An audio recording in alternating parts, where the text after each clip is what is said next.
Alright guys, this is John from Nestor Falls Fly-In Outpost. I'm here today to go over some bass fishing tackle with you guys. I'm going to keep it pretty minimal, short here on what I like to use. We'll start off with topwater baits. I'll go over them, square bills, medium diving crankbaits, jerk baits, shaky head, dragging a jig, spinner baits, and swim baits. Some of the stuff I like to use over at K-Lake, Lount, and everything. So we'll get this going here. I like to use a smaller popper bait. I do not like the walking style topwaters. I like to use popping baits the most for bass fishing.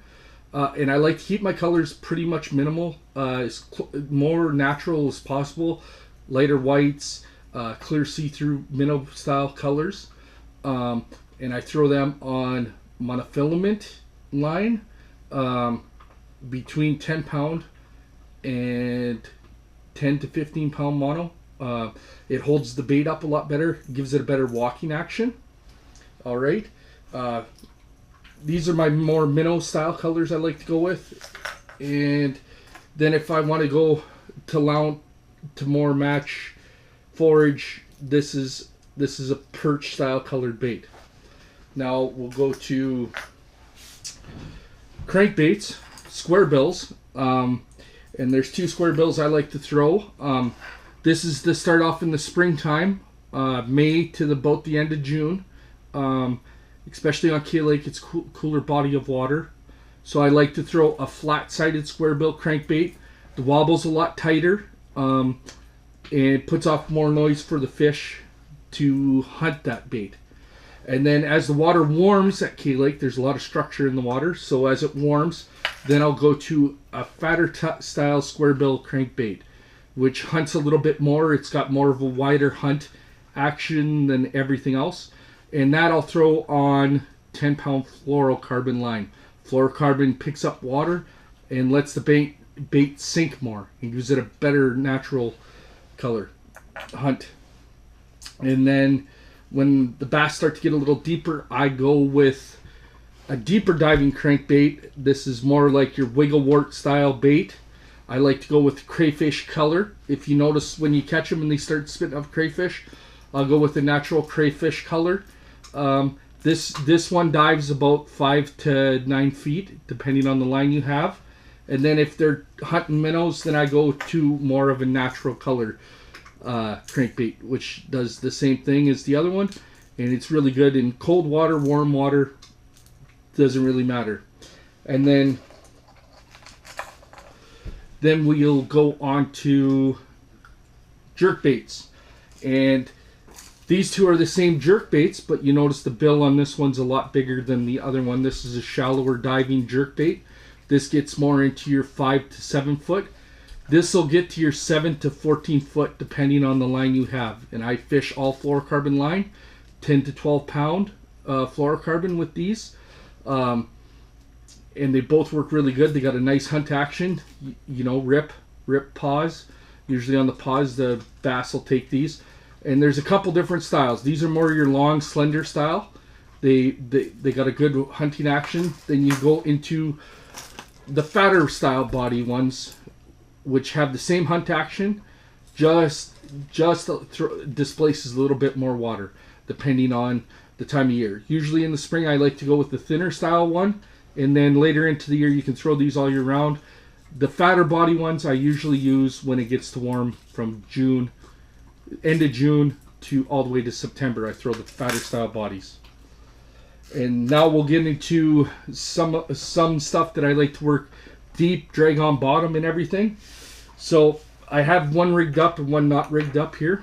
So what I have here, this is a shaky head jig with a screw lock on it. Jewel makes these. If you guys are looking for them, they have the best screw lock for you to put your shaky head finesse style worm on it. What I like to, and I'll show you how I rig it. You screw it on and then slide it onto the thing here. So this is what it'll look like when you have it rigged. And it works really good when the bass are more finicky. It it's a really good presentation with everything how on the bottom. You just throw it down there, drag it, shake it a little bit, and it works very well when the bass get finicky. And this works a lot better if you're not sure on how to drop shot. This is probably the bait you want to go with. Right here, if you do not know how to drop shot, this is a lot easier to fish. And then we'll go to a finesse football headed jig. You just drag this on bottom. You put a chunk of plastic on the back side of it, and you drag that on bottom. It's probably the easiest way to fish out of everything that I have here. This is probably the easiest one to fish with. And then we'll go to a spinner bait. Now this works really good. You can fish this all year round, high in the water column. It's really easy to fish. Just chuck and wind. Keep it. It'll go over the brush really nice and everything. You can pause this, let it sink to the bottom. It's probably one of the most versatile baits. And then we'll go to swim baits here. And this is probably these two sizes of swim baits. One's a 3.8 and one's a 3.3 inch. These are called Kitech swim baits. These are probably the better swim baits on the market I've found. They're a little more expensive, but they work really good. Probably the best swimming action that you can have possible.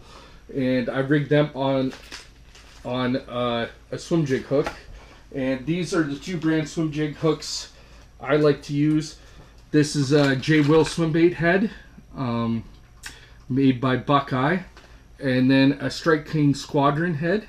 And when I push the swim bait up onto it and rig it, and when you rig it, it'll look like this when you're done. When you expose the hook and everything. And probably the best thing, you can go to Walmart, any of your hardware stores down south, and you get the Loctite super glue gel. This is probably the best gel you'll use. You dab a little bit on the front side of your hook in the collar and fish your swim bait on there, and it'll stick and it'll hold a lot better than without using it. I suggest using this on all your plastic, on swim baits, and if you're putting anything on your football head jigs, this will probably hold it up there a lot better, and you won't have to be changing plastics as much. So I really suggest using the Loctite super glue. Is probably the best I've used, and it's a gel. This is a gel control, so you can pick it up at Walmart, Lowe's, Home Depot, any of your hardware stores down south, and grocery stores, Target, and everything in the crafting aisle. All right, well, hopefully this answers all your questions on the baits and everything that I like to use. And if you have any more questions when you come up here, feel free to ask Dave or myself, John, and we'll help you out with everything. So hope you guys enjoy your trip up here with Nestor Falls Fly-In Outpost and everything, and have yourself a good day.